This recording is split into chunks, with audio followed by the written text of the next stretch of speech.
Hello! Magandang umaga, tanghali, hapon, or gabi po sa inyong lahat.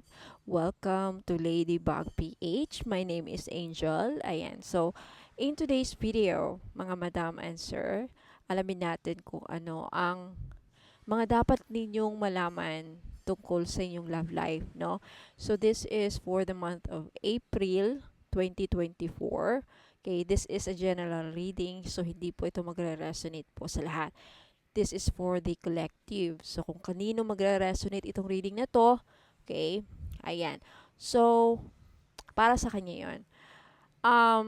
Bago ako magsisimula, gusto ko lang ah, mag-shout out sa lahat po ng mga OFWs na nanonood. Ayan, maraming salamat. And if you are new, huwag kalimutang mag-subscribe para wala kayong makaligtaan sa mga readings ko dito. Okay, so, ngayon, alamin natin yung sitwasyon ng yung love life, no? Ano ang mga nangyayari, anong mga nararamdaman ninyo, confirmation, ayan. Anong sitwasyon sa inyong love life. Okay. And then mamaya, alamin natin kung anong zodiac signs na posibleng nag-match dito sa reading na to. Okay. Sitwasyon. Or sinong zodiac signs ang nami-miss ka? Ang narinig ko, alamin natin kung sino yung mga nag um, nag-iisip sa'yo, nami-miss ka at gusto makipagbalikan if ever naghiwalay kayo. Mamaya alamin natin. Okay. You have, wow, clock needing time, cycles takes time, time to heal, progressing. So, yung karamihan sa inyo parang may time out, no? Nangangailangan ng mahabang panahon. Okay, maybe this relationship needs time. Maybe this person needs time or you need more time. Okay, nakikita ko may progress. Okay, with this wedding rings, mukhang gusto kanyang pakasalan. May union akong nakikita. May soul connection itong relationship na to. There is everlasting love and my devotion. Okay? And you have healthy choices. Ayan. Huwag kalimutan mag-self-love and self-respect. Okay? Unahin ang sarili. Huwag kalimutan, huwag pabayaan ang sarili. Ayan. If you love, if you want to attract a really good relationship, first you must have a good relationship with yourself. So, love yourself. Pasensya na mga madam if ang ingay-ingay sa background. Okay. Lagyan natin yun dyan. I hope nakikita nyo yung cards kahit malayo. Next, you have learning, ascending, learning and expansion, transcending. Siguro, karamihan sa inyo parang it's either pinapag-aralan ka ng tao na to or curious siya sa'yo. Gusto niya magkaroon ng i-level up yung relationship. Gusto niyang mas lalo kanyang makilala. Andun yung phase na nasa stage kayo na magkikilalang, kailangang kilalanin muna yung mabuti ang isa't isa. Okay? Yeah, preparing for union. Ibig sabihin, bago kayo gusto niya o gusto mo, na bago kayo magsama sa isang bubong, bago maging legal, gusto niya na kikilalanin ka niya muna ng mabuti. Okay? Gusto niya na this person wants to know you better. Gusto kanyang makilala. Gusto niyang malaman yung mga likes and dislikes mo. Gusto niyang gusto niyang makilala yung pagkatao mo. Okay? Kaya hindi nagmamadali. That's why I feel like you're dealing with someone na parang hindi nagmamadali. And some of you, ganun rin. Parang hindi ka nagmamadali. Ayaw mo magmadali. Okay? Ayan. But there is this plan na may planong pakasalan ka. may seryoso. Nakikita ko mukhang seryoso. Yeah, engagement ring talaga naman. Nagpaplano na. Hopefully, iniisip ng tao na to is ikaw na. Okay, yung andun yung scenario na andun yung thought na siseryosohin ka. Okay? Plano kayang siseryosohin. Okay. Tingnan natin kung ano ang sitwasyon dito. Ano mga dapat ninyong malaman. Okay. Pasensya na mga madam if medyo yung table natin masikip. For some of you, this could be a long distance relationship. Nasa malayo yung person mo. It takes travel to get there. Ayan. Parang long distance karamihan, no? Karamihan long distance. Okay.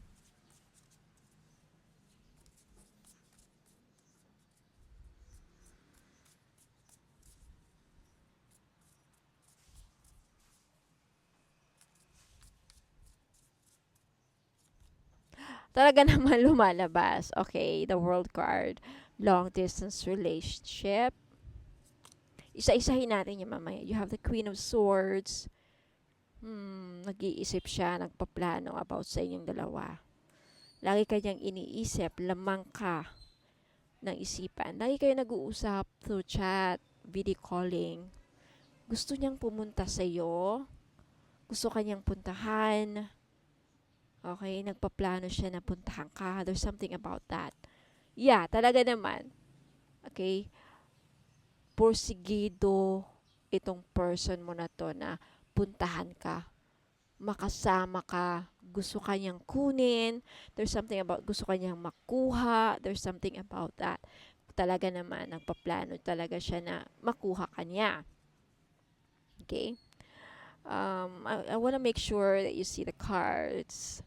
Okay, so, iganon muna natin yung setup. Okay? Okay lang ba? Alright. Okay. Next, you have the Emperor. Alam mo, itong person mo na to, very confident, bossy, a leader. Okay?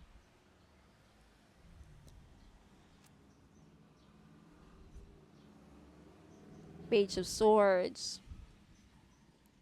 Okay, talaga namang curious na curious sa'yo yung person mo na to, no? You have the Page of Swords. You could be dealing with an air signs, Aquarius, Gemini, or Libra. Okay? Or Aries. I'm getting a strong Aquarius, Gemini, and Libra signs here with the Knight of Swords, Queen of Swords, Page of Swords. Ang daming swords, ang daming pag-iisip, ang daming, tawag nito, uh, thinking, no? And communication. You have the Eight of Pentacles. Wow! I feel like yung person mo na to is very determinado na nagpaplano talaga siya na puntahan ka. Okay, may balak siyang puntahan ka. Desidido siya na puntahan ka. Desidido siya na kung nakikipag-chat man to sa'yo, nakikipag-usap, seryoso siya, and loyal. And talagang ikaw lang ang kinakausap niya. Kasi, you have the Emperor and the Eight of Cups in conjunction with this. Sila yung mga taong loyal, faithful, seryoso, determinado. But, mag-ingat si Emperor kasi sila yung may tendency na controlling. Controlling, siloso, sila ang nasusunod, assertive, agresibo. Okay? Ayan. You have the King of Swords, matalino, madaldal itong person mo na to, palakwento, sa kanya lahat ng ang tawag nito, sa kanya lahat ang salita. Kumbaga. Okay? Ayan, next you have the Ace of Swords. Talaga namang lagi kanyang laman ng isip. Ikaw ang laman ng isipan niya. Oh, ayan. Okay? Matalino tong person mo na to. Okay? Matalas ang ang isipan, matalino, um, madiskarte sa buhay. Could be someone na mataas ang posisyon sa trabaho. Okay? Ayan, could be also be a businessman or businesswoman. You have the strength card.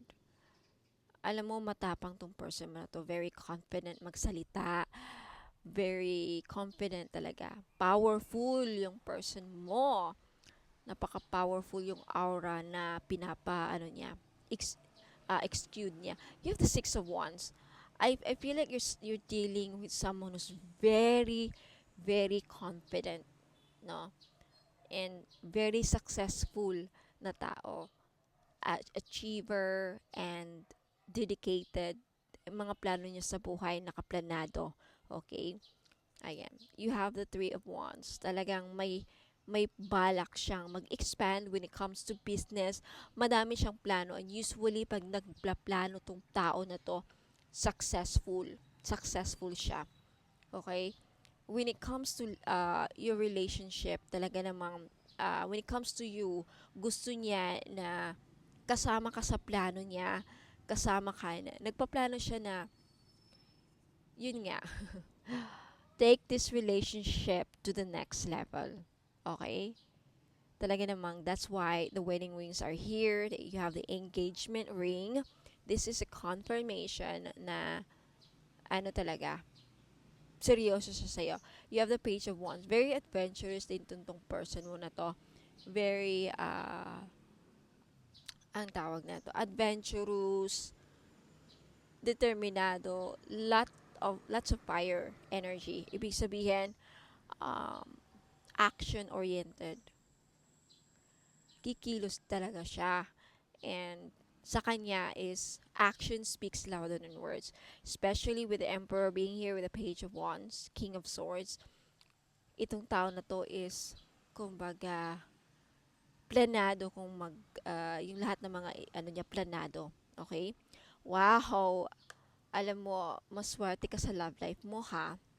Collective. Ayan. Sa buwan ng April, no? Mukhang makikita ko dito may paglalakbay. Okay? Nagpaplano siya na mag-travel kayo, sasama kayo sa mga tawag nito, gimmick, or something like that. Now, alamin naman natin kung ano ang inyong karanasan or feelings sa ngayon about this relationship. How do you feel? Ayan. Or anong mafe-feel mo? Anong mararanasan mo? Okay? Confirmation. Anything regarding sa inyo. Okay? Confirmation na sa iyo tong reading na ito. Okay. You have abused.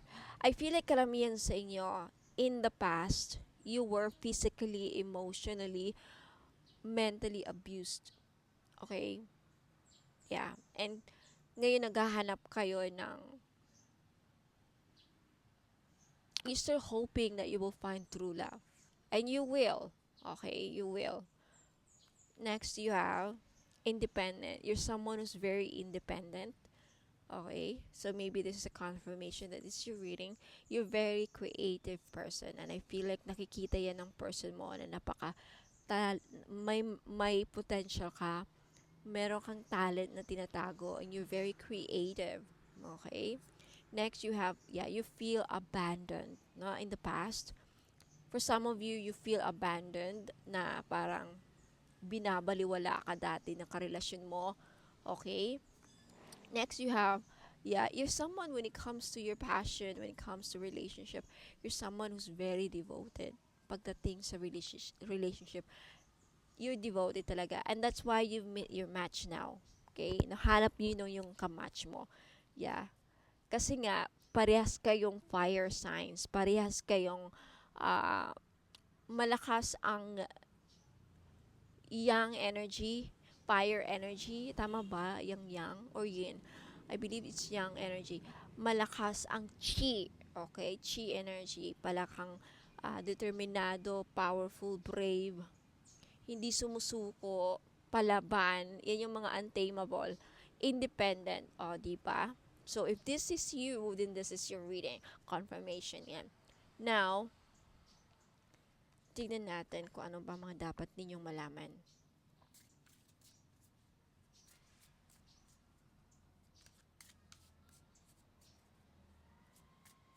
Talagang long distance, no? Long distance. Nakikita ko lumalabas yung long distance. Okay. You have distance. Tama nga naman talaga. So, you are dealing with someone who lives far from you. Andun siya sa malayo, but lagi kanyang iniisip. Okay? You and your partner may be physically or emotionally distant. So, karamihan sa inyo, this is a long distance relationship.